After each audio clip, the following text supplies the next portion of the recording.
மாநில வளர்ச்சி, மக்கள் பிரச்சினை, அரசு ஊழியர்களின் நலன் ஆகியவற்றில் கவனம் செலுத்தாததாலேயே புதுச்சேரியில் பாஜக படுதோல்வி அடைந்தது என்று சுயேட்சை சட்டமன்ற உறுப்பினர் நேரு பகிரங்கமாக குற்றம் சாட்டியுள்ளார்.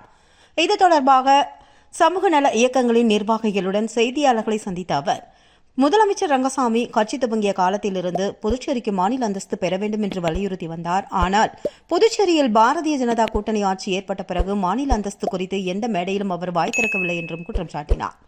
புதுச்சேரியை மாநில நிதி கமிஷனில் சேர்ப்பது, மாநில கடன் தள்ளுபடி, மின்துறை தனியார் மயம் உட்பட விவகாரங்களில் மக்களுக்கு அரசு மிகப்பெரிய துரோகம் செய்ததாக குற்றம் சாட்டிய அவர், புதுவையில் அனைத்து நலத்துறைகளிலும் லஞ்சம், ஊழல் தலைவிரித்து ஆடுகிறது என்றும், ஸ்மார்ட் சிட்டி திட்டம் சரியாக பயன்படுத்தப்படவில்லை என்றும், பிரதமர் புதுச்சேரி வந்தபோது பெஸ்ட் புதுச்சேரியாக மாற்றுவேன் என்று கூறினார். ஆனால் தற்போது ஒஸ்டாக மாறியுள்ளது என்றும் குற்றம் சாட்டினார்.